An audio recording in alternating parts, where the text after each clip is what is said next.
대담한 대담 시작을 하겠습니다. 연초 증시 잘 봐드려야 되는데 작년에 워낙 많이 떨어진 만큼 반등의 가능성도 있는 상황입니다. 그런데 트럼프 행정부 출범 코앞에 두고 있는 상황이고요.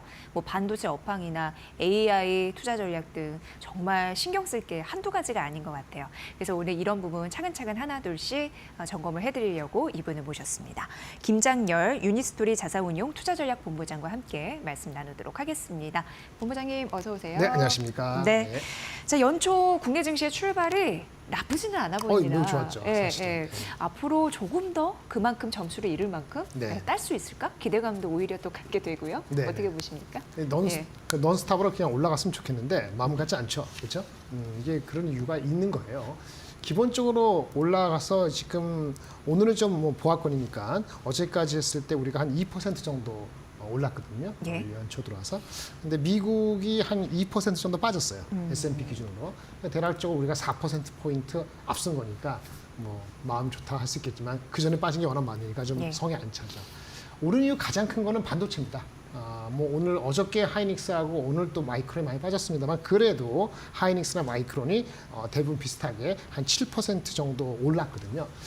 그리고 반면에 전체적으로 그 엔비디아나 테슬라 TSMC 이런 쪽은 오히려 많이 올라가서 빠졌고 그래서 반도체 중심으로 약간의 연초에 희망을 가질 만한 게 있었죠.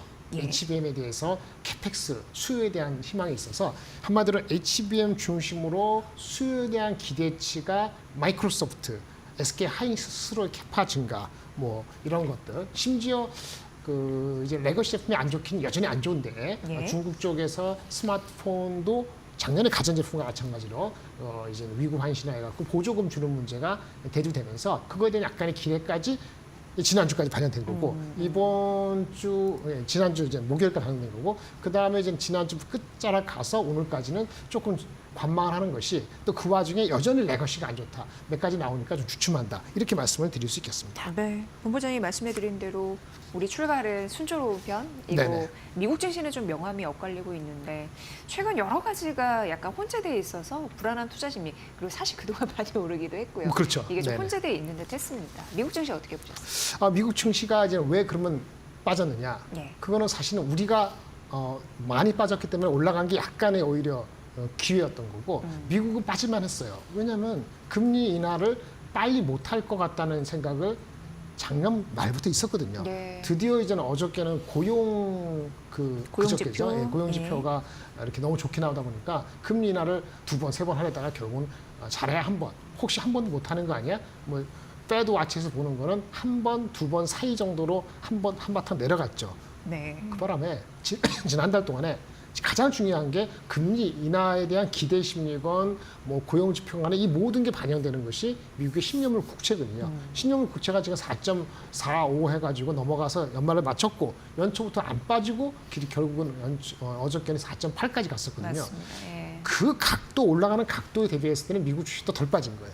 만약에 4.5% 기준으로 만약에 기준 잡았다 합시다. 여기서 0.1% 그러니까 10bp 정도 올라가잖아요. 그럼 과거 흐름을 봤을 때는 S&P가 무려 한 2.5% 정도 하락하고 한국이 만약에 그 전에 미리 빠진 게 아니라 하면은 한국도 코스피가 3% 그러니까 2.5% 3% 정도 빠지는데 어제 그 고용 데이터 봤습니다만 미리 주가가 조정받은 것도 있지만 어쨌든 그 고용 지표라든지 데이터의 폭의 변화에 대비했을 때는 사실은 그렇게 많이 빠진 게 아니에요. 그래서 오히려 거기서 희망을 갖고 있는 사람들의 핵심은 좀 나쁜 악재에 좀 무뎌지는 거 아니냐라는 생각을 할 수도 있는 거죠.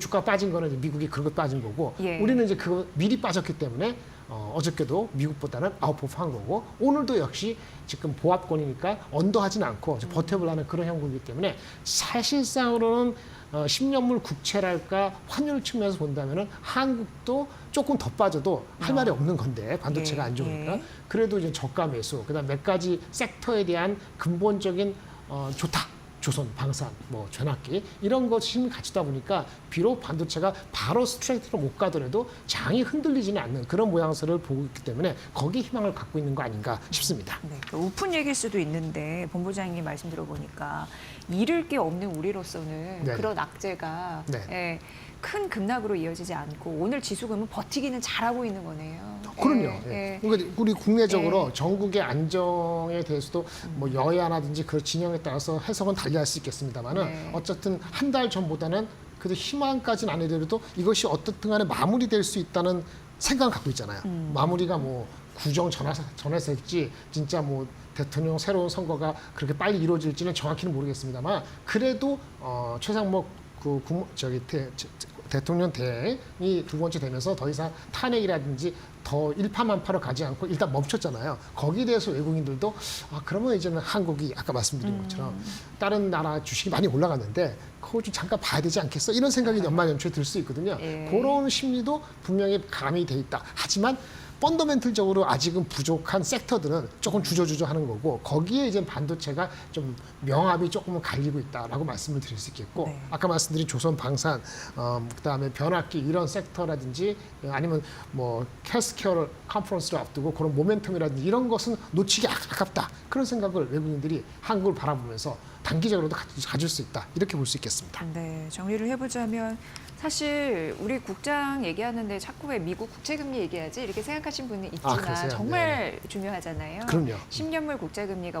5%, 더 나아가서 더 장기물 30년 국채금리가 6% 돌파할 가능성이 있다고 하니까 미국 기술주도 급락하는 흐름이 그렇죠. 있었고 네네. 그게 우리 시장에 여파를 끼치기 때문에 다만 우리는 너무 많이 빠진 부분이 미리 있어서 빠졌기 때문에. 네네. 그거를 덜 반영하면서 상대적으로 선방하고 있는 모습이다. 맞습니다. 이렇게 정리를 해볼 수 있을 것 같고요. 자, 그렇다면 지속적으로 지금 반도체 얘기를 꺼내주셨잖아요. 네. 바로 좀 이어가 볼게요. 반도체 훈풍은 올해 상반기에 좀 받을 수 있는 건지 궁금한데 여타 너무 많은 재료들이 있고 네네. 혼재돼 있어요. 그럼 혼재되어 있습니다. 예. 이렇게 복잡하죠. 예. 왜냐하면 HBM이라는 것이 전체 매출의 뭐 한 삼성전자는 30%도 안 돼 20%고 하이닉스는 D램에 한 거의 50% 육박하고 있으니까 그리고 그것이 가격이 가장 많이 받고 하니까 변수죠. 네. 그러니까 좋게 생각하면 HBM 좋다. 나쁘게 생각하면 레거시 안 좋다. 이런 얘기가 되는 거고 그다음에 나쁘게 생각하면은 중국이 따라오네 레거시에서 나쁘게 생각하면 마이크론도 따라오네 HBM에서 이렇게 나쁘게 생각할 수 있고 좋은 거는 아까 말씀드린 건 마이크로소프트가 투자를 더 늘렸네. 예를 예. 들어서요. 넘버원이. 그리고 HBM도 뭔 자신인지 캐파를 한 20% 높였네. 지금 한 달 사이에 연말을 바라봐서. 그러면 HBM에 대한 거, AI에 대한 게 수치가 투자가 된다는 거는 전망이 좋다는 거잖아요. 그러니까 마이크로소프트라든지 하이닉스라든지 폭스콘이라든지 뭐 내일 모레 또 TSMC도 실적을 4분기 발표합니다만 이미 12월 실적이 나와서 가늠이 될 수 있는데 이런 잘 나올 모든 것으로 예상은 되죠? 그럼요, 네. 그럼요. 그런 모든 것들이 나타나는 게 뭐냐면은 HBM은 순항이다. 사실은 더 좋다라고 말씀을 할 수 있는 거죠. 뭐 얼마 전에 그 CES에서 젠슨왕이 어느 특정한 제품을 신제품을 할 때 마이크론을 썼다. 삼성 하이닉스 얘기 안 했다는 해서 잠깐 약간 삐졌는데 그거는 삐진 게 아니고 그래픽 디램 쪽. 그렇죠. 그래픽 디램 쪽이고 제품도 아주 덜 중요해요. 상대적으로 네. HBM도 아니고 그리고 사실은 그거보다 더 중요한 게 엔비디아는 자기네 로드맵 자율주행하고 로봇이라는 로드맵을 자신 있게 보여준 거기 때문에 장기 그림은 더 좋은 거죠. 그런데 문제는 아까 말씀드린 것처럼 레거시 이런 제품도 생각보다 안 좋습니다. 그래서 감산 얘기가 또 나오고 실행되고 있는 것 같아요. 그러니까 HBM이 가장 위에 있고요. 그 다음에 일반 D램이 있고, 그 다음에 기업용 낸드가 있고요. 일반 낸드가 있거든요. 일반 낸드가 많이 안 좋아요. 그래서 네. 삼성전자, 뭐 더 아는 키옥시아, 뭐 마이크론 이런 업체들이 죄다 감산을 실행하고 있거나 아니면 감산을 실제 결정했다는 뉴스가 이제 어제 그제 사이에 나오기 시작했습니다. 이것은 동전의 양면이죠. 너무 안 좋거나 또는 감산을 했으니까 한 3개월, 5개월 뒤에는 가격이 원래 10% 빠질 게 덜 빠질 수 있지 않을까 이런 양면성이 있기 때문에 요거에 대한 임팩트라든지 주가적인 임팩트는 하루 이틀 더 지켜봐야 될 것 같습니다. 네. 그러니까 본부장님의 분석을 반도체에서 들어보면 이렇게 딱 갈려요. 첨단 반도체는 긍정적인데 전통, 레거시 반도체 같은 경우에는 이제 맞습니다. 부정적이다 이렇게 갈릴 수 있는데 이걸 우리 시장에 대입을 해보도록 하겠습니다. 대표적인 삼성전자와 SK 하이닉스에 대입해서 여러분께 설명을 해드리도록 하겠습니다. 최근 삼성전자의 잠정 실적이 공개됐는데 아주 최악의 성적표를 거뒀습니다. 맞습니다. 네. 어느 정도 예상했는데 예상치 대비해서 못 나왔습니다. 그런데 SK 하이닉스 실적에도 자연스럽게 이목이 집중되고 있는 상황이에요. SK 하이닉스는 워낙 HBM 강자잖아요. 그럼요. 근데 지금 말씀해 주신 첨단 반도체 쪽에서 강자란 말이죠. 네네. 네, 어떻게 보십니까? 네, 그렇습니다. 이제는 HBM이 하이닉스에서 강자이고 강자의 지위가 더 오래 강화될 거예요. 예. 삼성전자가 상반기까지 못 쫓아오니까 하반기 어떻게 될지 모르지만 그러면 그 명약 관한데 나머지 50%는 뭐죠? 네, 레거시예요. 레거시는 누가 사줘야 되죠? 휴대폰, PC. 주로 중국이 사줘야 돼요. 근데 중국이 경제가 안 좋고 사람들이 안 쓰잖아요. 그래서 중국에도 작년에 가전제품처럼 스마트폰에도 뭐 일정 가격 이하 대부분의 중국의 로컬 업체들이 해당되는 건데 이제는 일정한 가격들의 15% 가격의 15% 정도 해가지고 보조금을 주기로 한 거거든요. 그러면 이게 얼마만큼 수요가 올라갈까? 이게 이제 지켜봐야 되는 거예요. 네. 그래서 가장 첫 번째가 뭐 구정 때도 있고 2월, 3월 달 넘어가면서 보면은 아마도 사람들에 대한 반응이 두 가지죠. 보조금에 대한 반응이 있을 수 있겠고 또 하나는 스마트폰 중에서도 혹시 AI 기능을 들어가는 제품에 반응할 수도 있거든요. 네. 둘 중에 하나만 되더라도 스마트폰에 대한 반도체 일반 D램의 수요가 올라갈 수도 있는 건데 이게 1분기에 반영되기는 조금 물리적으로 시간이 좀 걸릴 것 같아요. 그래서 하이닉스조차도 절대적인 실적은 이번 4분기 실적이 아까 삼성전자가 얼마 안 좋았잖아요. 6조 5천. 예, 예. 근데 하이닉스는 삼성은 모든 거 다 합해서 6조 5천 원이죠. 하이닉스가 그보다는 좋을 겁니다. 근데 뭐 7조 5천 원인지 7조 8천 원인지 모르겠습니다만 근데 삼성이고 하이닉스는 1분기에도 조금 더 미끄러진다고 보고 있어요. 그러니까 1분기까지 내려가는 건 둘 다 똑같고요.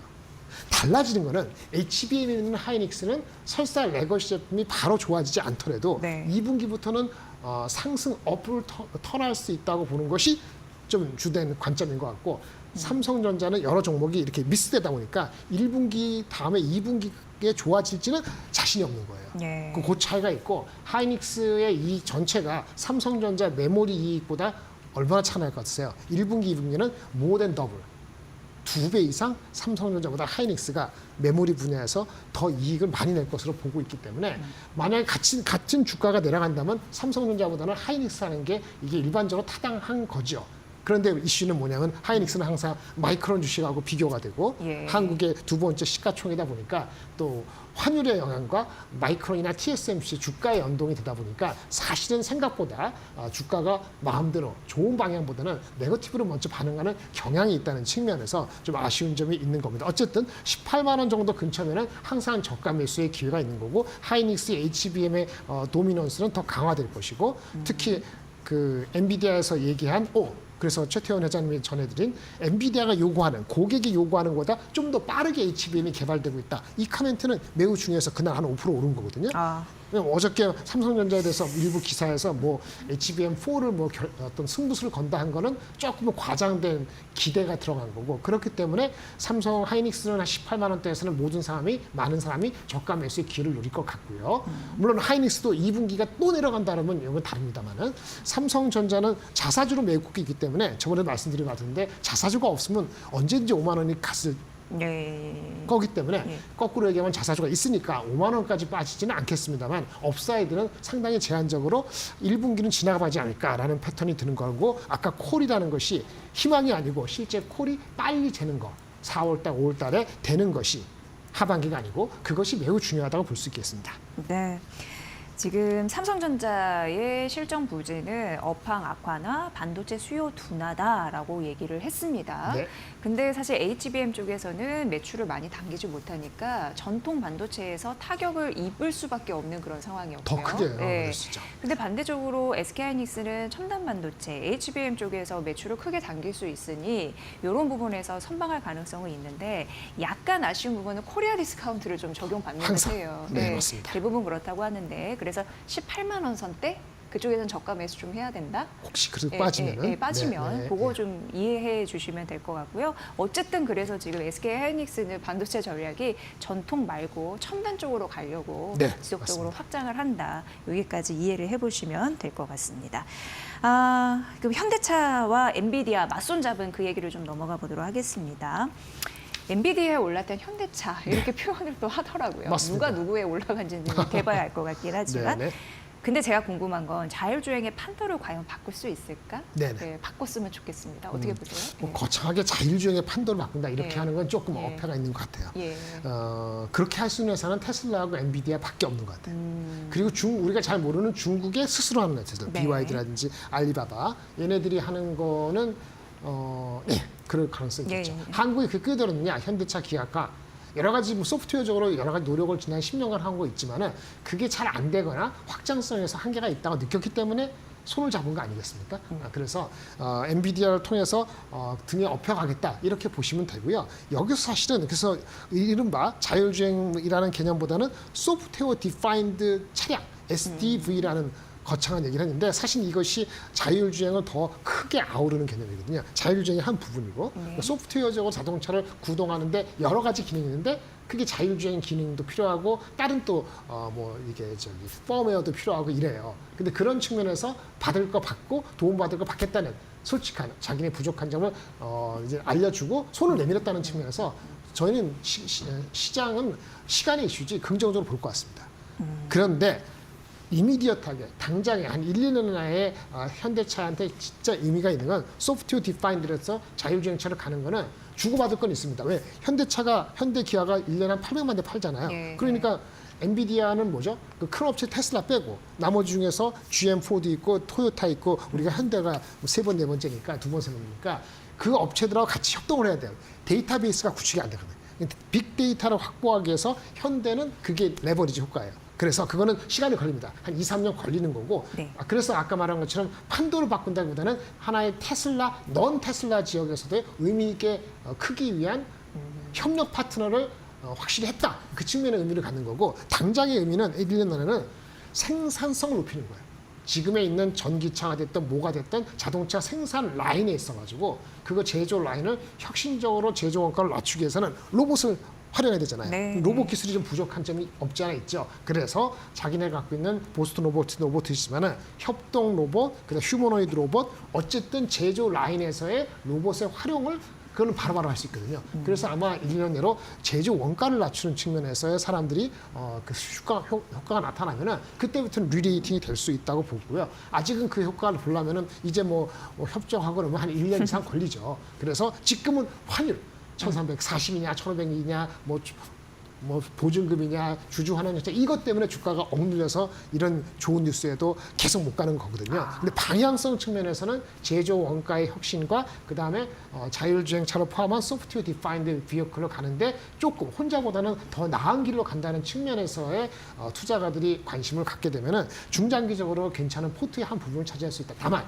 급하게 이런 얘기 듣고 한꺼번에 들어가서 마치 반도체 HBM 콜이 안 났는데 내일부터 콜 나니까 주가가 10% 올라요. 이렇게 더 들어갈 그런 섹터는 아니다라고 네. 말씀을 드리겠습니다. 네, 본부장님의 말씀을 이렇게 들어보니까 저는 딱 두 가지가 정리가 되는데 테슬라의 벽은 참 높구나.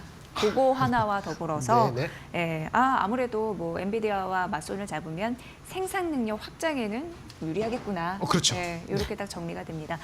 자, 일단 현대차 그룹이 트럼프 취임식에 북미 법인을 통해서요. 참 이걸 보고도 이 트럼프 이게 통하는구나라는 걸 들었어요. 네. 약간 우리도 이런 묘수가 있어야 되는데 이런 생각도 들고 어쨌든 100만 달러니까 이게 우리나라 돈으로 한 14억 7천만 원 정도 되는 거죠. 네, 근데 그렇습니다. 이거를 기부하기로 했는데요. 네. GM, 포드, 도요타 낸 기부금도 딱 이 정도거든요. 네. 다 눈치를 보고 있는 겁니다. 트럼프 그렇죠. 당선인을. 네네. 예. 그럼 가장 민감할 수밖에 없는 거죠. 정책의 네. 리스크. 반도체는 공장 짓는데 뭐 저거 뭐 보정 어떻게 하면은 공장을 천천히 지면은 우리가 그다지 나쁠 것도 없어요.